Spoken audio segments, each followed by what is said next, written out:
Olá, seja bem-vindo de volta às nossas aulas de grego intermediário aqui da Escola Charles Spurgeon Online. Sou o professor Felipe Prestes, nós estamos na nossa 8ª aula aqui deste módulo tratando sobre o artigo, né? Explicando sobre o artigo.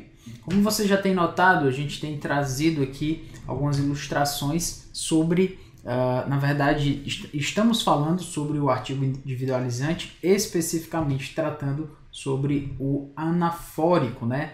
O que é o anafórico é exatamente a ideia do que foi dito antes. Então, se nós temos aqui algo que foi dito em um certo versículo, vamos chamar esse versículo aqui de versículo 9, por exemplo, enfim. E aí nós temos uma palavra que foi dita aqui sem um artigo, certo? Então, nós temos essa palavra aqui. Já lá no versículo 13, por exemplo, nós temos essa mesma palavra, eu quero me referir a essa palavra aqui, e então eu utilizo um artigo. No caso aqui, vamos chamar esse artigo, vamos dizer que seja o artigo RO, certo? Então eu utilizo esse artigo aqui com essa mesma palavra aqui que aparece para apontar para ele.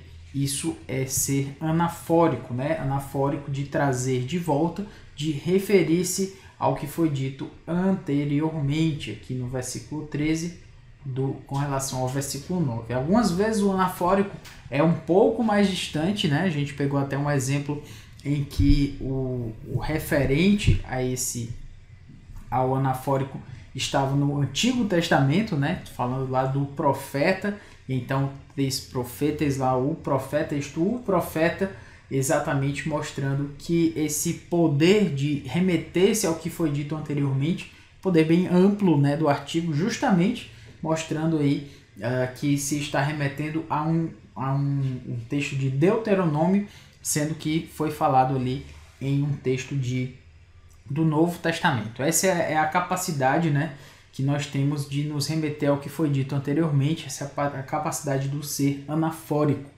E isso é realmente bem interessante.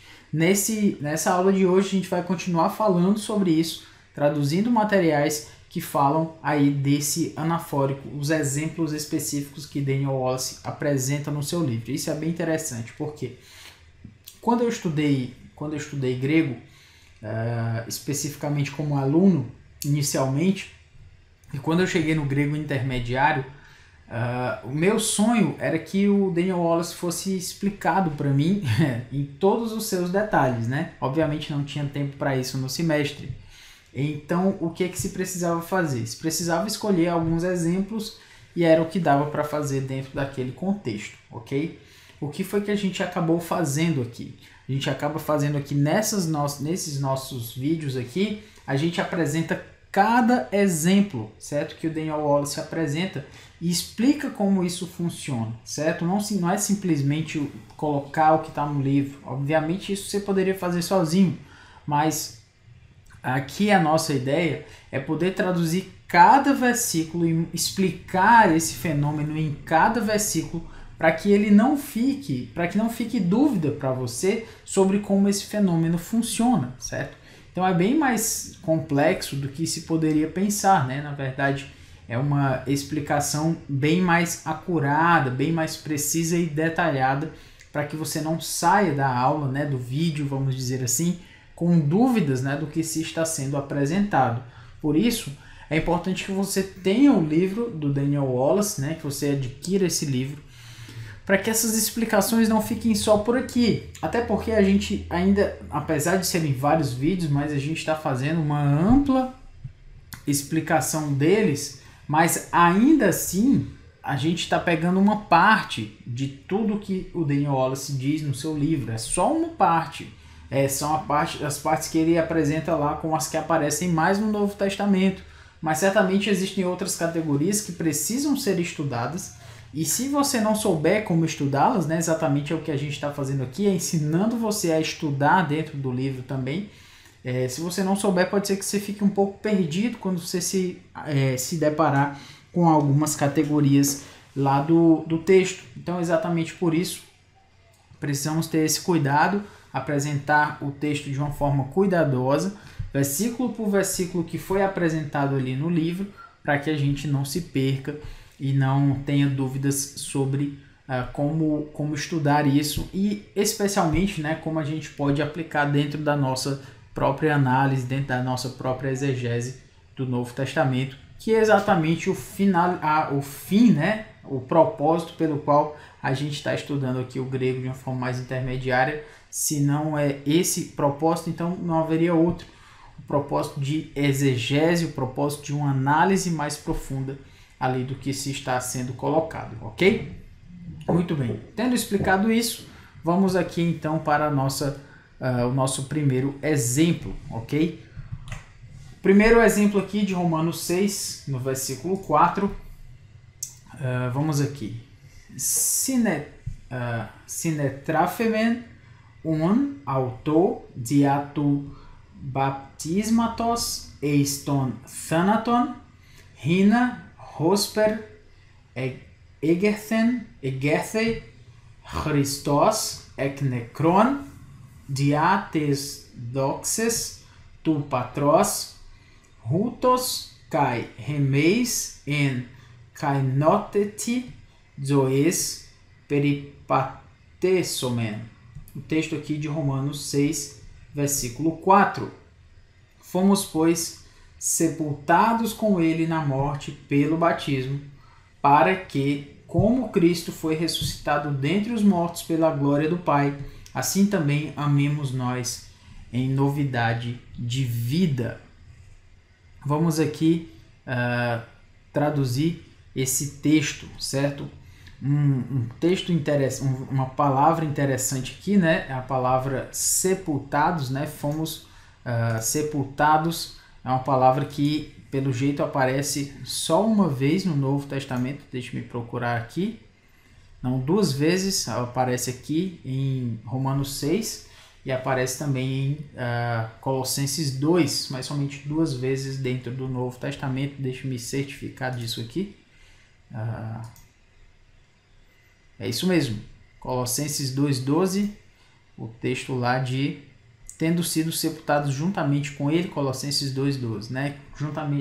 Sepultados juntamente com ele, e assim Romanos 6,4. Interessante ver isso agora na hora, né?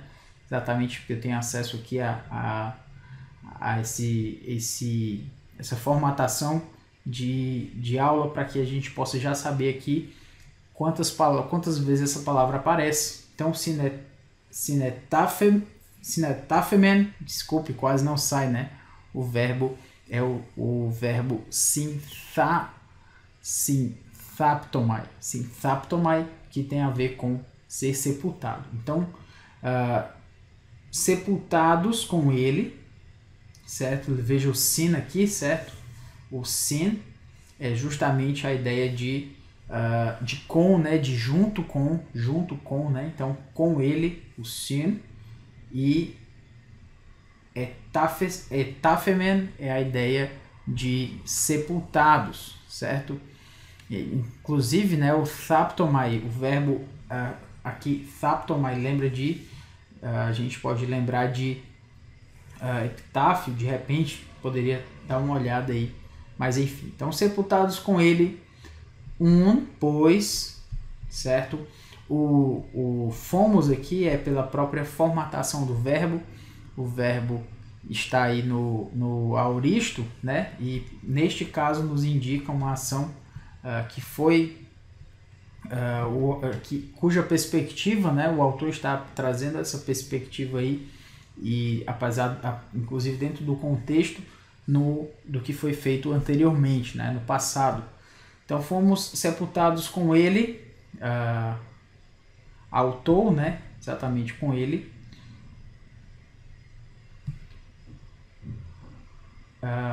Eis ton thanaton, que é na morte, diatu baptismatos, que é pelo batismo, certo? Então, pelo batismo. Hina, para que, hosper, o hosper aqui, como, né? O assim como, o hosper. Egethe Christos, Egethe, você lembra de foi ressuscitado, o feito aqui exatamente nos indicando a voz passiva, também aí no aoristo, Então, Christos, Cristo, como Cristo foi ressuscitado, ek necron, ou seja, ressuscitado dentre os mortos, diates doxes, ou seja, pela tesdoxes, pela glória, tu patros, pela glória do Pai, a glória tu patros, a glória do Pai, rutos, assim, kai, assim também, remeis, ou seja, nós, peripatesomen, andemos, en kainoteti, em novidade, zoes, em novidade de vida. Então assim andemos, pois em novidade de vida. Interessante aqui, né? Algumas palavras, tanto ser sepultado com ele, né? Essas palavras aqui nos rememoram a ideia da identidade com Cristo. Então, autor, que é com ele, a morte pelo batismo, como Cristo, né? Assim como Cristo, então está nos remontando, né? A ideia de como nós temos essa identidade, estamos ligados a Cristo, na morte, na ressurreição e tudo isso, né? Essas expressões nos colocam, né? Nos rememoram a isso aí.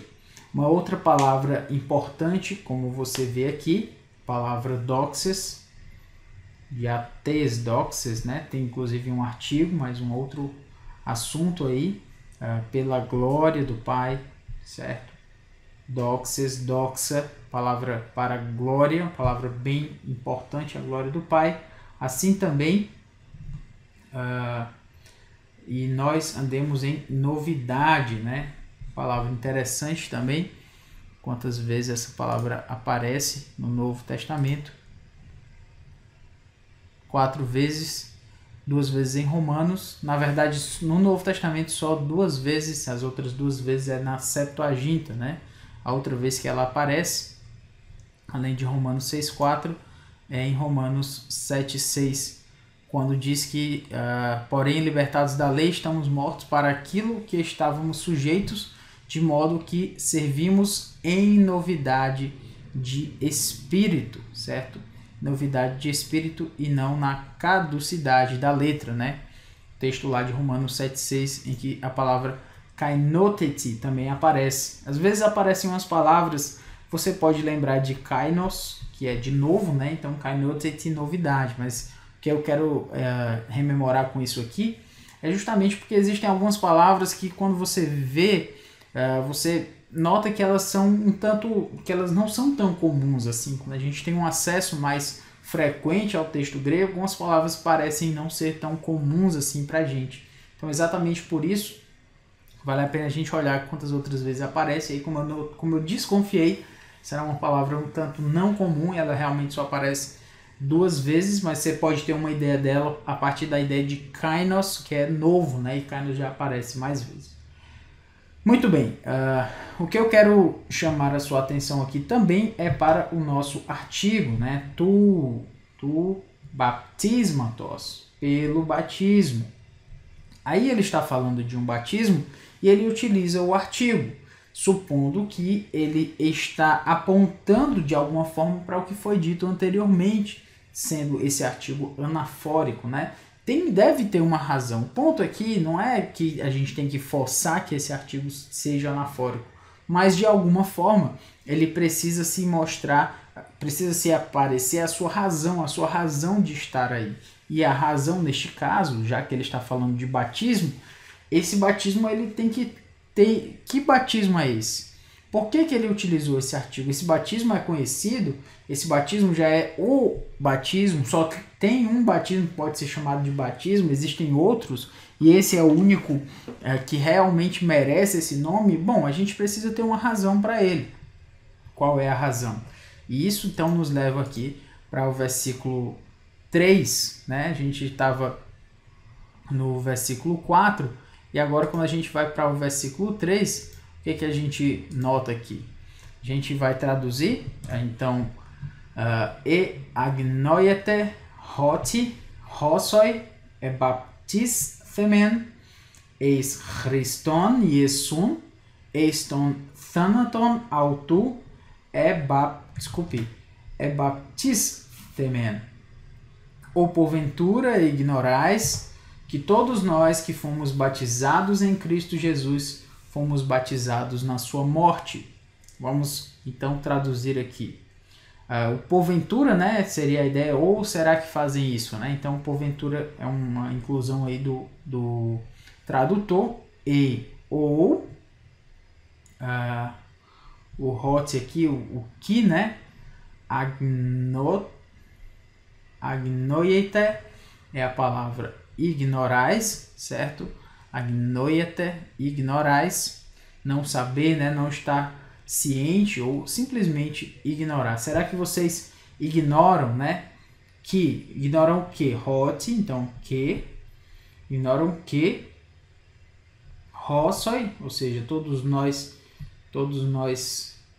que. Hossoi ebaptisthemen. Essa construção, Hossoi ebaptisthemen, aqui é o que ele foi traduzido aqui como todos nós que fomos batizados, certo? Eis Christon, ou seja, batizados em Cristo, Iesun, Cristo Jesus. Fomos batizados, ebaptisthemen, fomos batizados, eiston thanaton, na morte autu, ou seja, na morte dele, ou na sua morte. O que é interessante aqui, o versículo 4 fala de um batismo, né? Fala pelo batismo. E aqui ele está dizendo o verbo ebaptisthemen. Ebaptisthemen significa fomos batizados, certo? Fomos batizados. E mais uma vez aqui ele fala, né? Batizados em Cristo, né? Fomos batizados na sua morte, mais uma vez indicando aí a ideia da identidade de Cristo, com Cristo, né? A identidade do cristão com Cristo, certo?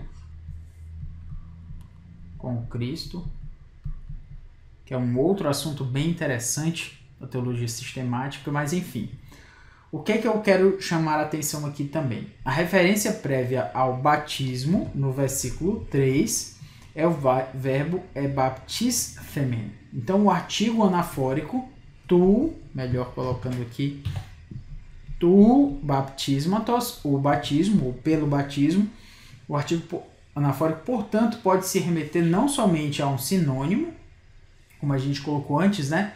Numa outra aula, basílicos, que era o oficial, e anthropos, que era homem, então utiliza-se a palavra homem para se referir a esse basílicos, a esse oficial, mas neste caso aqui, aliás, nesse caso do basílicos e anthropos eram dois substantivos, mas agora ele diz fomos batizados, então ele está utilizando um verbo para se referir, aliás, ele primeiro utiliza um verbo, e aí no versículo 4, o tu baptismatos estaria então apontando para esse ebaptisthemen, certo? Seria um apontar, e o artigo estaria aqui se remetendo, né, anteriormente, ou seja, ele está sendo anaforicamente ligado a ebaptisthemen. É essa ideia que está sendo colocada aí, estaria sendo colocada a partir dessa ideia, ou seja, é um verbo, não é um substantivo. Ebaptisthemen é um verbo, certo? E baptismatos é um substantivo.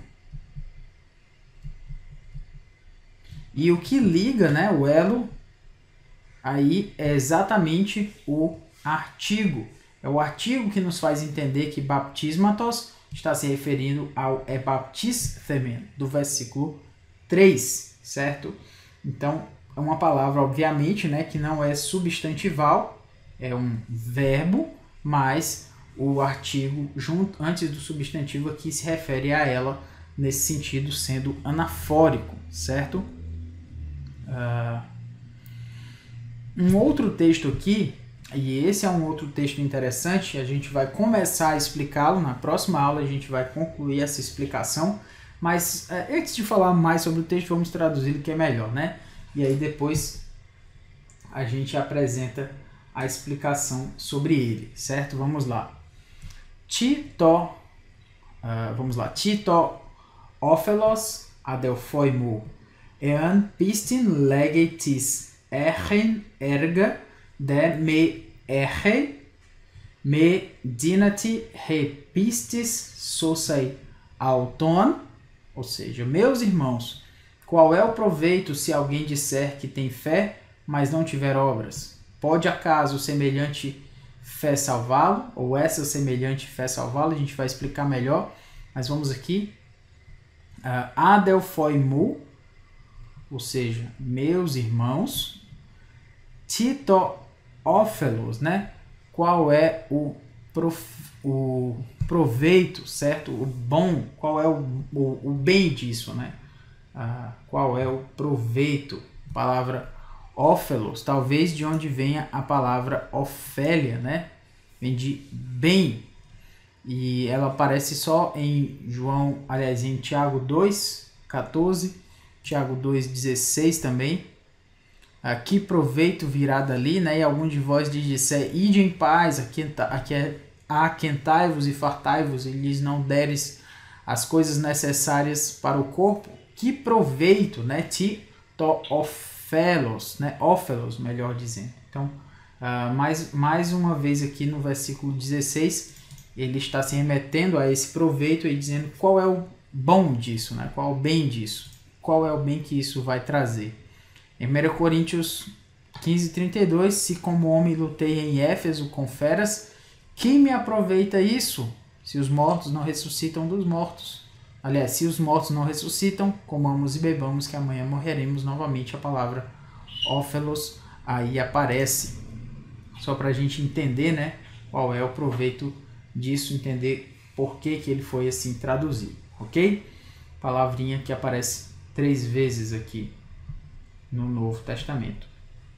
Então, ean pistin legei, ou seja, se legei, alguém, tis, né, na verdade, alguém disser, tis alguém, disser legei, erren pistin, ou seja, que tem fé, de, mais, me erre, não tiver, erga, obras, medinatai, pode, acaso, né? Será que não pode? Enfim, repistes, fé, ou essa fé, vamos colocar, semelhante fé, foi assim traduzido, sosai, ou seja, salvar, auton, salvá-lo, certo? Pode semelhante fé, salvá-lo.